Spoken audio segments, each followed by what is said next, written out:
So then I had to ask the Prime Minister if he wanted nuts with that, which wouldn't have been a problem had he been wearing pants and had we not been in Starbucks. Run! Hey, sports fans, Haroon Rashid, Khemeia Consulting, and welcome to Haroon's Hangout, the internationally featured show on marketing innovation. Today, we have a very, very special episode for you guys. We are doing, if I can get it on the screen, how to build a brand online, and we're going to talk about the rise of savvy, sexy social, and we are joined by the one and only Amy Schmittauer. How's it going, Amy? Haroon, what's up, buddy? That was a good story. It's true as well, you know, it's true. Oh, I have no doubt about it. So if you guys don't know who Amy Schmittauer is, you need to sort your face out and sort your life out. She is the founder of Savvy Sexy Social, a marketing lifestyle blog for brands who want to learn how to show off their amazing personality online. She's a popular YouTuber, and highly sought after speaker, including an upcoming talk she's going to do at Tropical Think Tank, which is in the Philippines, which is absolutely amazing. So we're very, very happy to have you on the show, Amy. Thank you for having me. I'm excited. Excellent. We're glad that you're excited. That's always a good thing. Oh, yeah. So today, we're going to talk about how Amy has built her brand online. She's going to tell us, she does a lot of stuff online, and she's going to talk us through that and how she's built up this brilliant empire, it would seem. We're going to talk about the biggest mistakes or the key lessons that she's learned along the way. And she's really good at giving practical advice. I'm sure there's going to be a lot of really good stuff that she's going to be able to show us how to do. So just a quick shout out to our sponsor. Haroon's Hangout is brought to you by Movi, the video messaging application that allows for back and forth video message conversations that can be either public or private. Go to movi.co to see today's top posts, sign up for free, that's right, free, and join the conversations happening right now. That's movi.co. I'm going to stop sharing. So I think you can see me. Can you hear me? Is that okay? Oh, yeah. Excellent. Looking good, Haroon. My mom thinks I'm cute. So, No, yeah. So, Amy, you have got so much going on right now. It must be really exciting to be Amy Schmittauer right now. Am I right? God, I've been waiting for this day for all my, yes, it's very exciting. I'm very, very grateful. I think that's really important too. You can really put your nose to the grindstone and just completely hammer out work day after day after day and forget to really celebrate wins. And these days I've really been trying to sort of let myself slow down as fast-paced as business actually is, and just say like, okay, this is really cool what's going on right now. So it feels really good. Absolutely. Fantastic. So I know that a lot of people may not know this, and we checked out your bio online, but you had a background in like politics and political science. Is that right? That's right. Yeah, I went to school for poli-sci. I left school to go work for one of the best fundraisers in the state of Ohio, where I live. And it was a dream. I was lobbying, I was fundraising, and I was really assisting some very, very smart people that were making me smart really, really quickly. And the lovely thing about that particular industry, it's a lot of common sense. So I feel like I learned a lot about people. And even though I didn't specialize in marketing, I certainly learned a lot about marketing by sort of working in the fundraising space. So yeah, that was how I got my start into adulthood, and I changed my mind after a little while. So from there to having a YouTube channel now, which has like close to 30,000 subscribers, Yeah. and goodness knows how many, I don't know, millions of views, I'm going to guess now. And 1.5 million at this point. Mm-hmm. Wow, fantastic. Yeah, it's cool. So did you just make a decision that this is something that you're going to do, or did it kind of naturally evolve? Just take us through that process. So my mom was a tech teacher before it was cool. And I've had a computer in my life for a really long time. So although I was in the political arena a little bit, I was definitely also online in sort of like a personal way. So the sort of buildup of YouTube and everything just made going on the internet much more exciting for me. I loved seeing people I didn't know oddly enough, living their lives through the internet, sharing that with the world. And I thought that that was just so interesting. So even though I've never been quite the extroverted type of person, there was just something so motivating and cool about it. I think it's a lot to do with just technology and the love of that and being willing to adapt to it very quickly. And still, even to this day, as I'm getting older, I still love adapting to all these changes in technology, which is fun. But that was pretty much it. I was on YouTube before I got into the marketing space because I was still in politics and I wanted to just share my life. So I started the Schmittastic channel, which is a personal vlogging channel on YouTube. That's where I started. Actually, I had another channel before that, but I didn't like the username, and I was like, I think I need a better username, so I better move now. And I don't know why that occurred to me, but I'm so glad I did it, because now we have all these YouTubers that are like, oh, the username that I got when I first joined YouTube in 2006 is so bad, because nobody wanted to admit to being on YouTube at the time. So it was fun for me, because I was now we see people walking the streets in 2015 meerkatting. That was what I was doing on YouTube. I was just doing it on a normal camera, a little digital Canon PowerShot camera, and uploading it, right? So really classic video blogging. And that was so different at the time, and now smartphones have made it so mainstream.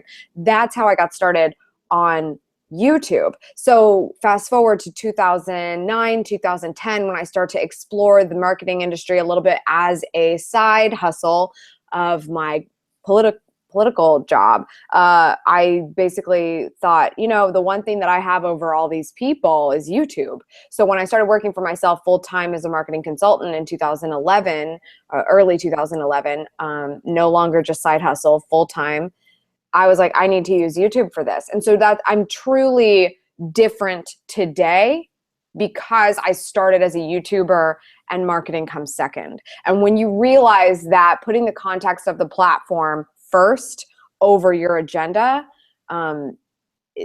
doing that is a major needle mover for being able to be a success on a network. You truly have to respect the platform first. That's why there are so many marketers using YouTube that are not that effective, because they're really just using it for the bandwidth. It's great. You can upload video for free and they'll host it and it's fantastic. It's a beautiful tool, but that's why it's rented space. So when you treat the rented space like the people who like to hang out on it like it, and then you allow your call to action to be worked into that strategy, it's a very good way to differentiate yourself. And why? So you've used video marketing just phenomenally well. Why do you advocate video? Why is it so important to you? Because it's important to a lot of people. I think we can absolutely use Facebook as an example of this right now. They know very well that their audience using Facebook like video, so they're cramming it down our throats now on the newsfeed. You really can't log into Facebook these days without seeing all of the videos that people are sharing up at the top. It's almost a little bit overwhelming, but the reason for that is that people are very visual learners, and whether they want to see something to laugh or see something to learn, they like to see something. There are the readers out there, and they'll say, I love to read, but everybody still skims those blog posts to some degree, and you really can't do that with a video. And if the video is well done, you don't have to. You can learn something and have a good time doing it and understand it because you have multiple senses working it out. To be able to accomplish something in a number of minutes, rather than worrying about your reading level and things like that. So video is very important because much of the world is visual in their learning style. And it's very, very easy to just discover new things when you can just watch it on YouTube or anywhere, really. It's video, period. It's not just YouTube, but YouTube is fantastic because it's the second largest search engine in the world. So it's just a natural place to go to find something. So you have a very unique style, a very humorous style, very engaging style. Has that kind of evolved over time, or did you start out like that? Could you just talk us through the process of how you built the brand itself and your style? Again, that comes from starting with context. So I truly am just the normal YouTuber if you watch my channel. I just so happen to give you a marketing and business takeaway by the time you're done. So it's sort of the same in any industry on YouTube.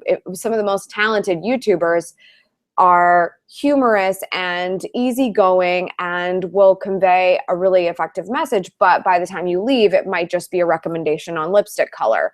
Everybody has their own sort of advice and information and content that they're sharing.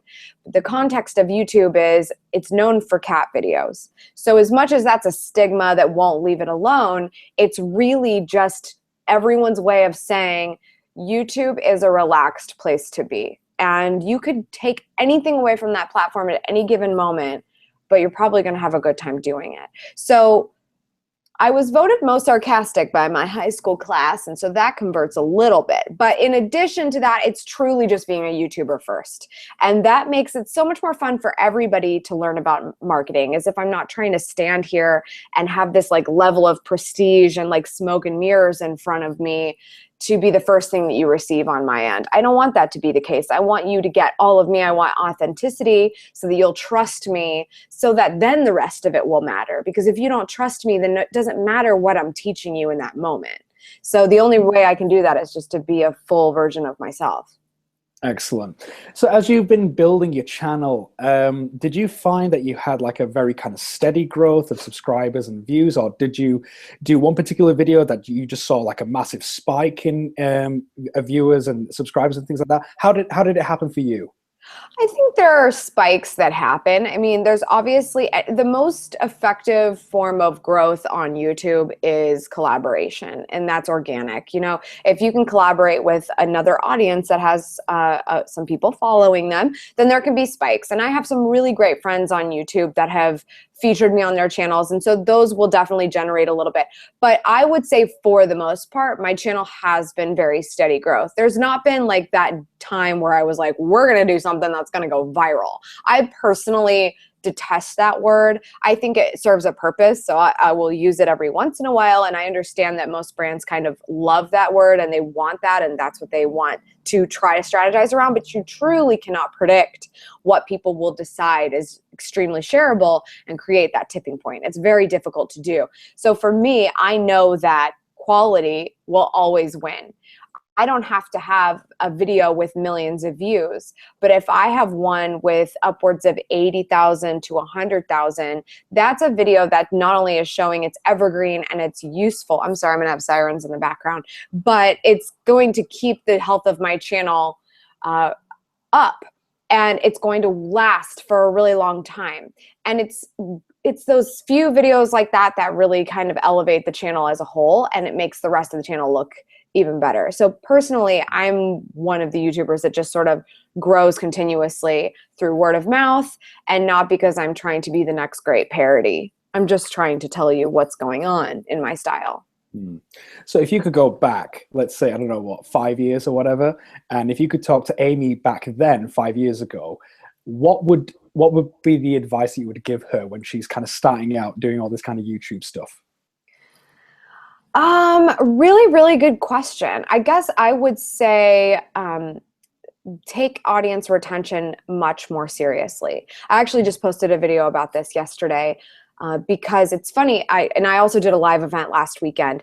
One of the hardest things to teach is that on YouTube, if you treat your audience like they are loyal already, they will quickly become loyal. And that is how I've gotten to, I don't have like the one viral video, but when someone discovers my channel, they rip through all 400 of my videos because they can't stop watching. So there's that really addictive nature to my content. And the reason for that is I don't open every single video introducing myself, saying what my title is, and going through this like, and this is why you should listen to me sort of situation, because the reality is all of that stuff is a call to action. And you really can't call action on people who haven't taken anything away from your video yet.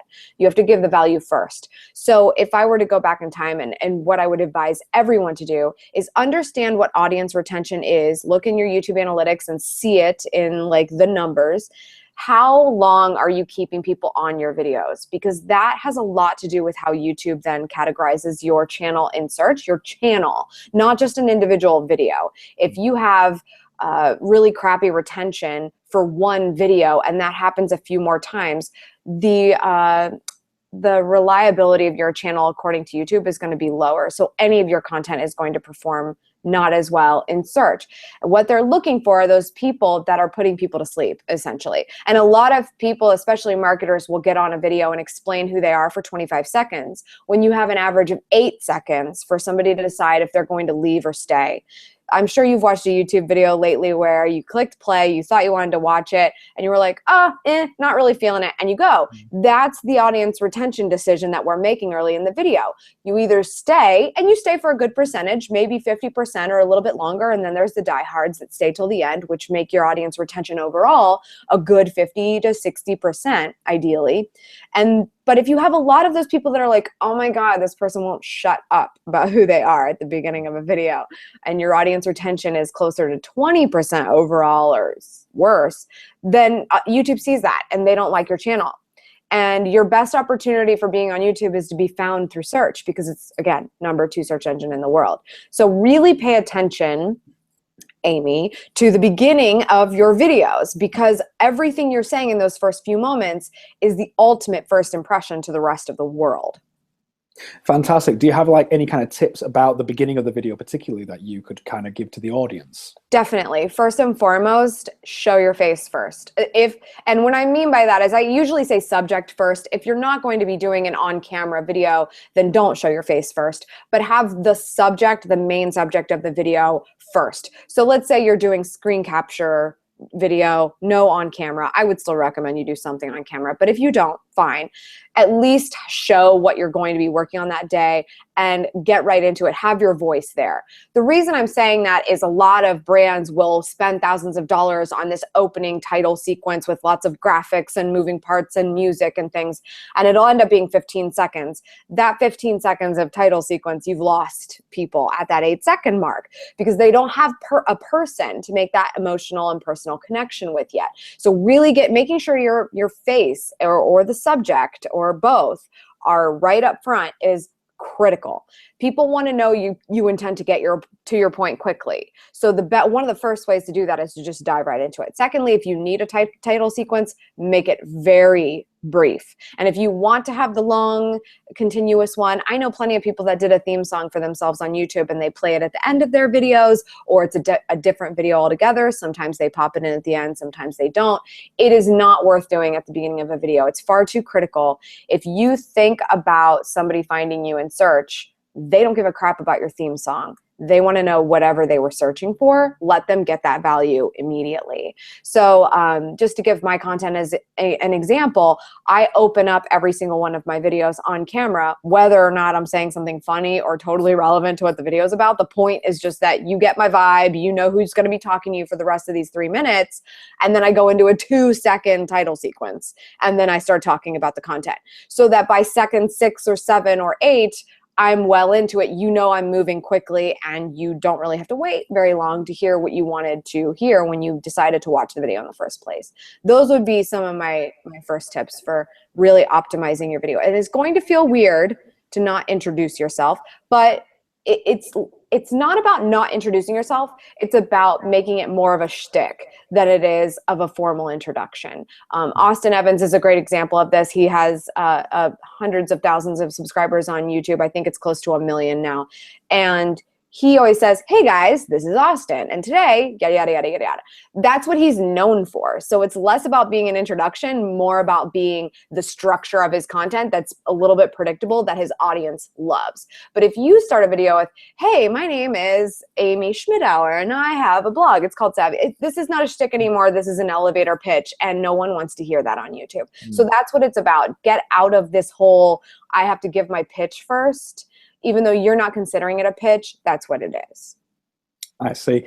So for the audience as well who may not have seen the show before, we're going to have the show notes. So go and check out all of the links that we're going to put in there, including Amy's content and some good examples and probably some links to some good stuff about audience retention as well. Definitely. And the other YouTubers that she is telling us about. I just want to talk a little bit now. You must get this a lot. But like, say, people who may be shy in front of the camera, or they may say, you know, I'm a real introvert and I don't know if I can do this and all that kind of stuff, and you know, it's okay for you, Amy, and all that. But what would you say to people who don't really know how to who are just very camera shy, what would you say? Yeah, absolutely. When you're camera shy, it's because you're looking at a camera like a camera.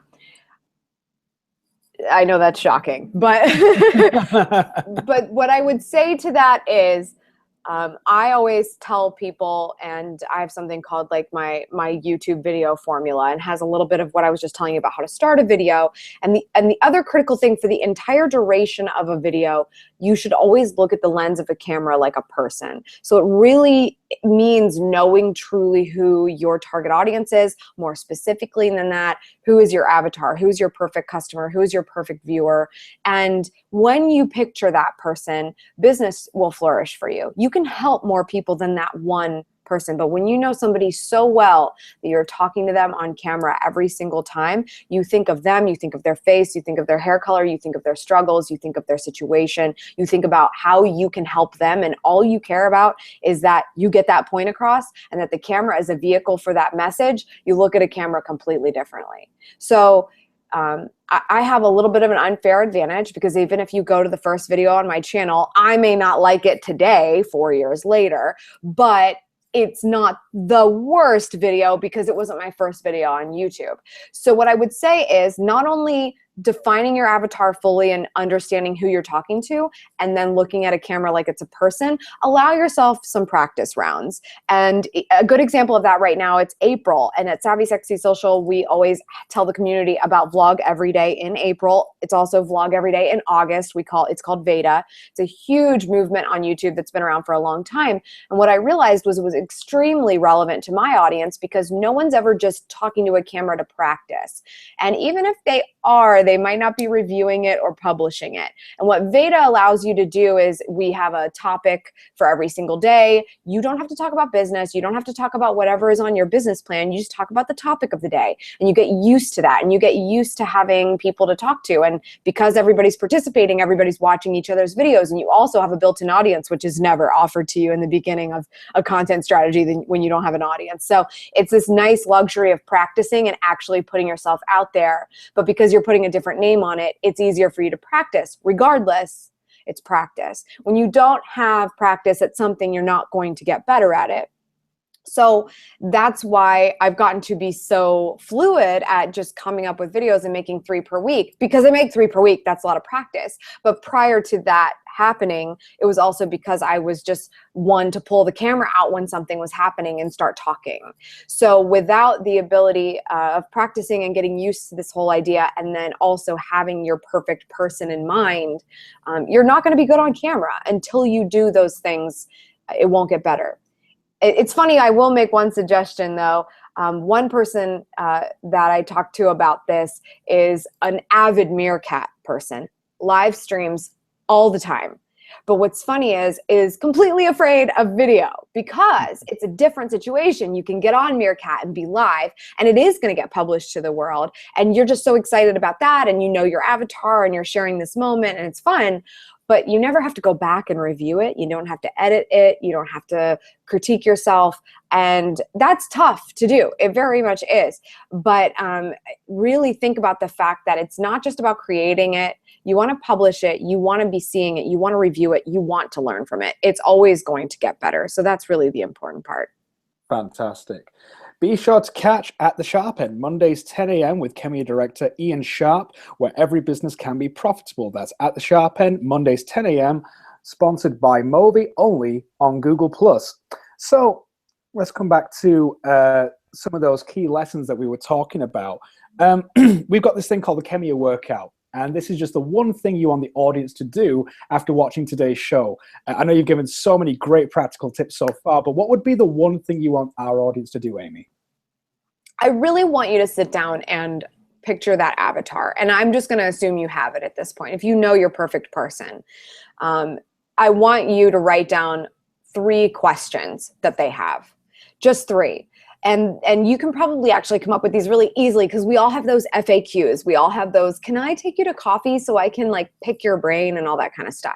Write down those questions that people are always asking. How do you have a personality? How are you so engaging? How do you create videos, 3 videos a week? How do you have inbox 0? Those are some examples of FAQs that I have. Write those down, and then think about 3 different ways you can answer each of those questions. Because a lot of times we can break it out into different things. If I was going to talk about the inbox zero thing, for example, how I organize my Gmail with labels, or how I reply to emails within a day, or how I use Boomerang to remember the most important emails that are not relevant right now, something like that. These are all things that help me contribute to that FAQ, that how do I get inbox zero? There are a lot of working parts in that. So take these FAQs because they're FAQs because they're also like, okay, I could answer this on many, many different ways. That's good news for you because each of those 3 ways for that one question that you can help answer it, that's 3 pieces of content. By doing that, you've come up with 9 topics for you to talk about to help your target customer, which means you can start practicing video right now. You have 3 things you can talk about. When you break it down as far down as possible, I wouldn't do a video about inbox zero, but I would do a video about how to use Boomerang to accomplish inbox zero in my Gmail because that's very specific and I can talk about that on a video for 3 or 4 or 5 minutes. When you get outside of that, you better need every minute because it's very hard to keep your retention high. So I would just brainstorm some FAQs, how you would answer them, and practice them on camera. Because if you can do a 3-minute video talking about one of those things, I hope you upload it and I hope you see things change for your business because it really will show you how easy it is to come up with content that really helps people. Awesome. Well, we're running out of time. So Amy, where can people find you online? Check me out at savvysexysocial.com. Awesome. And guys, we're going to put all of this in the show notes, so do go and check it out. But I know we're running out of time, Amy. We just want to say thank you so much for coming on the show. We really appreciate having you on. I appreciate being here. Thank you, Haroon. Excellent. Well, guys, tune in next week, same time for Haroon's Hangout, where I'm going to be talking about the 10 things I hate about marketing. You do not want to miss it. It'll be a Haroon rant for sure. But until then, from me and Amy, take care, sports fans.